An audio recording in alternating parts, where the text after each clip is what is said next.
Lesson number 3, direct variation. आइए इसको study करते हैं। देखिए हमारे पास मैथमेटिक्स में जब हम कोई प्रैक्टिकल रियल वर्ल्ड के अंदर कोई काम कर रहे होते हैं, कोई एक्सपेरिमेंट कर रहे होते हैं, कोई ऑब्जर्वेशन हो रही होती है, या कोई साइंटिफिक प्रोजेक्ट पे जब काम हो रहा होता है, तो वहाँ हमारा वास्ता डिफरेंट तरह की क्वांटिटी से पड़ता है। कभी कभार हमारा जो फोकस होता है वो 2 होती हैं क्वांटिटीज, 3 भी हो सकती हैं, 4 भी, सो ऑन।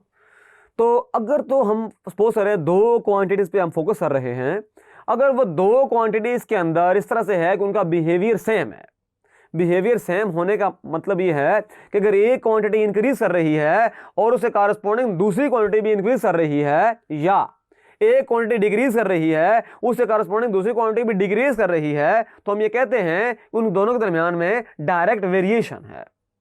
बिहेवियर सेम होगा तो डायरेक्ट वेरिएशन होगी, दोनों इंक्रीज करेंगी या दोनों डिक्रीज करेंगी। तो ये कॉन्सेप्ट है डायरेक्ट वेरिएशन का। ये देखें, if two quantities are related in such a way that increase or decrease in one quantity causes increase or decrease in the other quantity is called direct variation। जो पहली condition है उनके दरमियान में कोई लिंक होना जरूरी है, कोई रिलेशन होना जरूरी है, फिर हम क्या करेंगे वेरिएशन कौन सी है, किस तरह की है, हो भी रही है नहीं भी हो रही। In other words, if a quantity y varies directly with respect to a quantity x, फिर हम ये कहेंगे y is directly proportional to x। अगर 2 क्वांटिटीज के दरमियान में डायरेक्ट वेरिएशन है तो हम ये कहेंगे कि उनके दरमियान में डायरेक्ट प्रोपोर्शन है। डायरेक्ट वेरिएशन का मतलब ये हुआ डायरेक्ट प्रोपोर्शन, डायरेक्ट प्रोपोर्शन का मतलब ये हुआ डायरेक्ट वेरिएशन।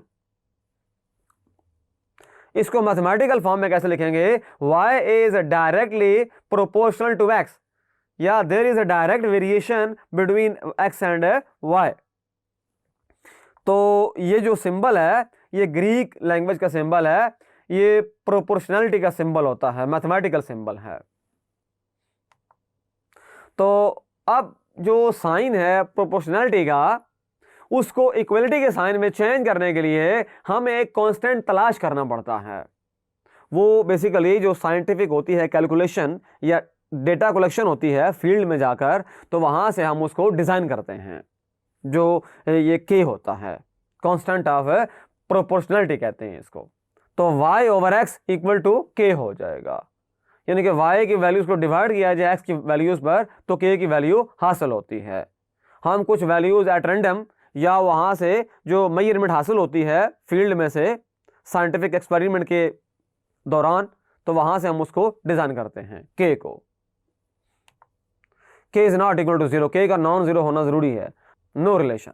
तो कांस्टेंट ऑफ वेरिएशन भी कहते हैं इसको। अच्छा, अब एग्जांपल देखते हैं। जैसे प्रैक्टिकल लाइफ में आप देखते हैं कि स्पीड बढ़ा दी जाए तो डिस्टेंस भी ज्यादा कवर होगा। कोई कार है फॉर एग्जांपल मूव कर रही है, मोटरवे पे है या कोई किसी और रोड के ऊपर है, रोड बिल्कुल साफ है, क्लियर है, तो स्पीड बढ़ाई जाए तो डिस्टेंस भी बढ़ जाएगा, स्पीड कम की जाए तो डिस्टेंस भी कम कवर होगा। तो स्पीड और डिस्टेंस के दरमियान में हमारा फोकस फिलहाल स्पीड और कांस्टेंट के ऊपर है, हमने टाइम को फिलहाल निगलेक्ट कर दिया है, और जो बाकी फैक्टर्स हैं जैसे ट्रैफिक का जाम होना या कोई और काम होना, वो हमने उसको छोड़ दिया है।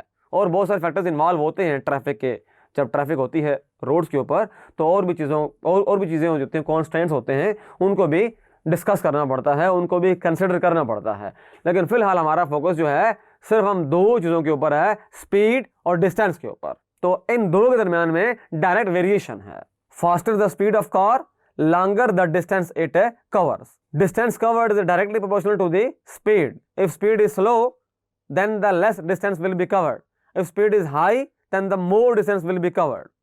एग्जाम्पल नंबर 2 देखते हैं। वो पहली एग्जाम्पल थी कार की, स्पीड और डिस्टेंस। अच्छा, अब ज्योमेट्री के अंदर इस तरह से है कि अगर तो सर्कल छोटा है तो उसका जो रेडियस होगा वो भी छोटा होगा, उसका जो सर्कमफ्रेंस होगा वो भी छोटा होगा। अगर सर्कमफ्रेंस को बढ़ा दिया जाए तो रेडियस भी बढ़ जाएगा, अगर रेडियस बढ़ा दिया जाए तो उसका एरिया, जो सर्कल का एरिया होगा वो भी बढ़ जाएगा। यानी कि रेडियस और उसका जो सर्कमफ्रेंस है उसके दरमियान में डायरेक्ट वेरिएशन है। रेडियस बढ़ाएंगे सर्कमफ्रेंस भी बढ़ जाएगा, रेडियस कम करेंगे सर्कमफ्रेंस भी कम हो जाएगा। यही चीज एरिया के लिए भी है। अगर रेडियस कम करेंगे एरिया भी कम होगा, अगर रेडियस बढ़ाएंगे एरिया भी बढ़ जाएगा। सर्कल छोटा है रेडियस भी छोटा है, सर्कल बड़ा है रेडियस भी बड़ा है। तो यहां पर भी डायरेक्ट वेरिएशन रेडियस और सर्कमफ्रेंस के इन बिटवीन, और जो रेडियस है और उसका जो एरिया है सर्कल का उसके इन बिटवीन। ये देखें, अगर डायामीटर 2 है सर्कमफ्रेंस 2 पाई है, डायामीटर 4 है सर्कमफ्रेंस 4 पाई है, डायामीटर 6 है सर्कमफ्रेंस 6 पाई है। डायामीटर बढ़ाएंगे सर्कमफ्रेंस भी बढ़ जाएगा। रेडियस और डायामीटर आप समझते हैं, डायामीटर का हाफ होता है रेडियस, रेडियस का डबल होता है डायामीटर। तो डायामीटर और जो सर्कमफ्रेंस है उनको आपस में कंपेयर किया जाए तो यही रिलेशन चल रही होती है डायरेक्ट वेरिएशन की। तो इसका मीनिंग ये हुआ, circumference of any circle is directly proportional to the diameter and the radius of the circle. अभी सॉल्व करेंगे exercise 3.2 question number 1। If y varies directly as x and y is equal to 8 when x equal to 2, find y in terms of x। दूसरा काम ये करेंगे, y की value find करेंगे जब x की वैल्यू 5 हो, और फिर x की वैल्यू फाइंड करेंगे y की वैल्यू 28 हो। आइए इसको सॉल्व करते हैं।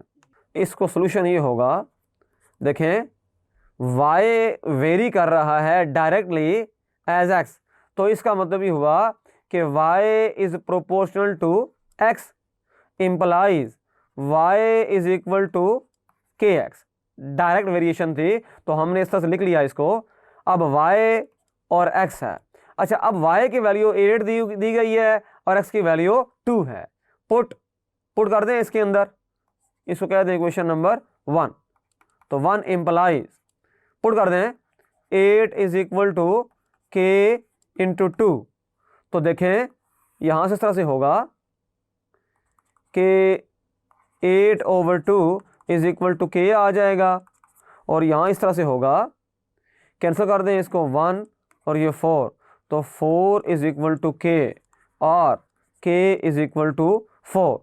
तो 1 को हम लिख सकते हैं y is equal to 4x। तो इक्वेशन हमने, पहला काम हमने कर लिया कि हमने इक्वेशन आ गई, हमने y को इन टर्म्स ऑफ x लिख दिया। अब सेकंड पार्ट सॉल्व करेंगे इसका। सेकंड पार्ट में क्या है, x की वैल्यू 5 है, पुट। अच्छा, यहां जो k है उसको हमने पुट करना है।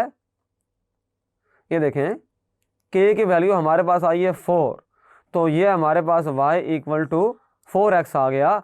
y in terms of x आ गया। Put x equal to 5 in y is equal to 4x, तो y की वैल्यू आ जाएगी 4 इंटू 5, तो यहां से y की वैल्यू आ जाएगी 20। अब थर्ड पार्ट सॉल्व करेंगे इसका।